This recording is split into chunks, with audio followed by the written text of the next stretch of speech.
नमस्कार दोस्तों, मेरे सभी माता और बहनों को हाथ जोड़कर चरण स्पर्श और सभी छोटों भाई बहनों को ढेर सारा प्यार। तो मैं नीलम सिंह आप सभी का अपना चैनल में स्वागत करती हूं। तो दोस्तों, कैसे हो आप सभी? आई होप कि आप सभी अच्छे होंगे, स्वस्थ होंगे और मस्त होंगे।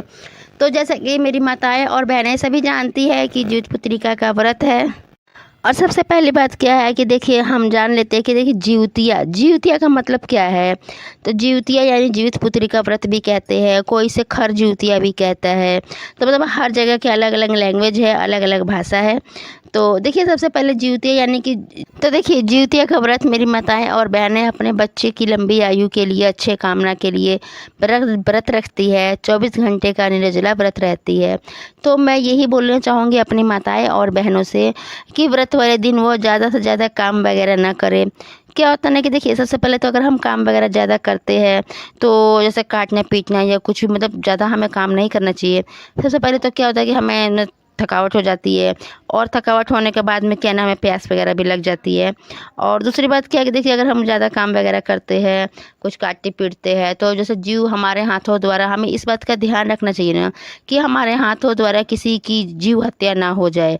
इससे हमें बचना चाहिए, क्योंकि हमने जीवतिया का व्रत रखा है अपने बच्चे की लंबी आयु के लिए। तो हम मतलब इस बात का हमें ध्यान रखना चाहिए कि किसी जीव की हत्या हमारे हाथों से ना हो जाए।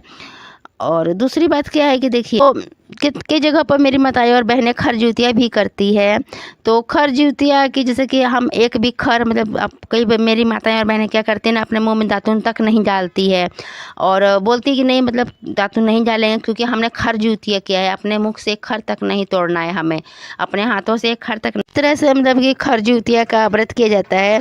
तो जैसे कि 6:11 पर सूर्योदय होगा और उसके बाद हम पारण वगैरह कर सकते हैं। लेकिन अब 6 बजे के बाद में क्या अपना खर, जैसे जो बहनें खर ज्योतिया का व्रत रखती है, जैसे खर ज्योतिया है, तो हम लोग तो मतलब जैसे जब पारण है हमारा 6:30 से 8:30 के बीच में, तो हम लोग तो पारण मतलब कर लेते हैं।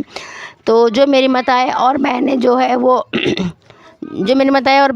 वो खर ज्योतिया करती है, तो वो लोग 6 बजे के बाद में 1 घंटा 2 घंटा, देखिए जितना आपसे रहा जाए ना, आप उतना ही रहिएगा, ठीक है। तो उसके हिसाब से फिर आप अपना पारण कर लीजिए। तो देखिए, अगली बात क्या है ना कि जैसे नहाए खाए हमारा 13 सितंबर को है और दिन है शनिवार। हम पकाते हैं नेनुआ की सब्जी, झिंगुनी की सब्जी, खरोई की और मड़ुआ की रोटी बनाते हैं। और उस दिन हम सरगही भी खाते हैं। तो सरगही खाते समय कितनी मेरी माताएं और बहनें हैं ना, छत पर चिलो सियारा वगैरह को उसमें से तोड़ करके देती है, या अपने बड़े बुजुर्गों को, पुरखा पुरनिया लोगों को भी देती है। तो देखिए, जो पहले की जो माताएं और बहनें थी, मतलब पहले क्या करते थे ना, तोड़ के हम लोग छज्जी पर फेंक देते थे। बट ऐसा मत कीजिएगा, आप ऐसे तोड़ तोड़ के चारों तरफ सब्जी वगैरह पे मत फेंकिएगा। क्योंकि क्या है ना, देखिए, फेंक करके किसी को भी अगर हम देते हैं ना, तो वो अच्छा नहीं लगता है थोड़ा। आप सोचिए, अगर आपको कोई ऐसे फेंक करके दे तो आपको कितना बुरा लगेगा। तो एक नेनुआ का पत्ता वगैरह ले लीजिएगा और उसके ऊपर जो भी आप सरगही में खाइएगा ना, तो उसको सब में से निकाल करके, तोड़ करके रख के, और आराम से छत पे कहीं ले जा करके साइड में रख दीजिएगा। और आपको जिसको भी देना है, चिलोसियारों को देना है या अपने घर के बड़े बुजुर्गों को देना है, पुरखा पुरनिया जिसको भी देना है, आप नेनुआ के पत्ते पर रख कर दीजिएगा। पहले की ज़माने की तरह मत कीजिएगा कि जैसे छतों पर जाके इधर उधर फेंक देते थे और बोल देते थे कि हमने सरगही दे दिया है और अभी हम सरगही खाने जा रहे हैं। ऐसा मत कीजिएगा। और अगली बात क्या है कि देखिए, 25 सितंबर को हमारा निर्जला व्रत है। तो ये 24 घंटे का, ऐसे क्या 24 घंटे से भी ज़्यादा का हो जाता है, कई बार तो 26 घंटे, 27 घंटे का, 28 घंटे का भी हो जाता है। तो इसलिए आप थोड़ा इस पे भी ध्यान रखिएगा कि ज़्यादा काम वगैरह मत कीजिएगा, क्योंकि थकावट फील होता है और हमारे हाथों किसी जीव की हत्या ना हो जाए, इससे बचे रहिएगा। और व्रत के दिन कोशिश कीजिएगा ना, किसी का दिल मत दुखाइएगा। क्योंकि क्या है ना कि हम व्रत रखे होते हैं और किसी के दिल से किसी के प्रति बुरा निकले, ये अच्छा नहीं होता है, ठीक है, शुभ नहीं माना जाता है इसे। तो किसी का दिल ना दुखाइएगा। इससे अच्छा है कि जितना हो सके मौन रहे आप, ठीक है, और कम काम कीजिएगा, मौन रहिएगा, ठीक है।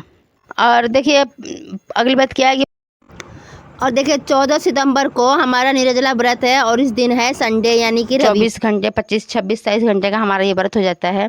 तो व्रत के दिन जब हम व्रत रखते हैं तो व्रत के दिन शाम के समय जो आपको क्या करना है कि चिलो सियारू कथा ज़रूर सुनना है। जो भी आप जीवतियाँ लिए हैं तो जीवतियाँ बनवाए हैं तो उसमें चिलो सियारू कथा उसे सुना करके ही अपने बच्चे के गले में ज़रूर डालिएगा। उसके बाद में फिर आप खुद पहनिएगा। और अगला दिन जो होता है गुरुवार का दिन है, वो पारण का दिन है।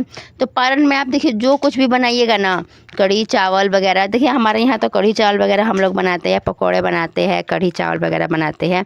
तो आपके यहाँ जो भी बनता होगा आप देख लीजिएगा अपना, क्योंकि हम बिहार से है तो हमारे यहाँ ना पारण के दिन कढ़ी चावल पकौड़ियाँ ये सभी चीज़ें बनती है। उड़द की दाल की दही भल्ले वगैरह भी हम लोग बनाते हैं। तो आपके यहाँ जो बनता होगा आप ज़रूर बनाइएगा। और कहने का मतलब ये है कि ज़रूर बनाइएगा। अगर आपने सरगही खाने के लिए दिया है चिलो सियारों के लिए और अपने पुरखा पुरनिया को, तो आप पारण करने से पहले भी उनको ज़रूर खाने को ज़रूर दीजिएगा, ठीक है।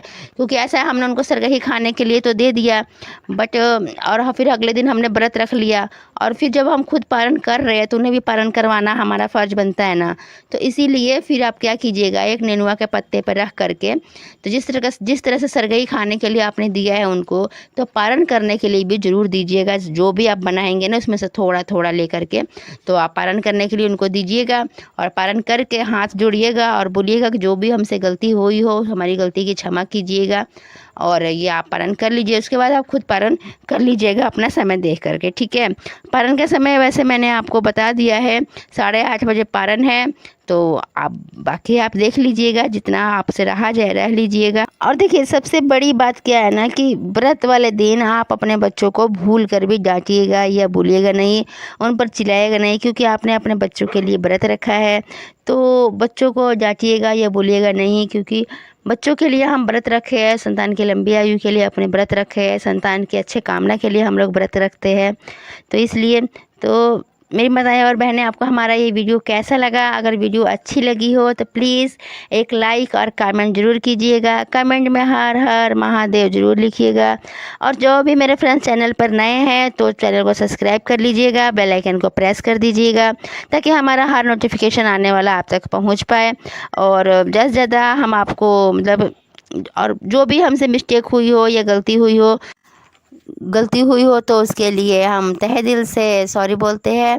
हमारी गलतियों को क्षमा कीजिएगा।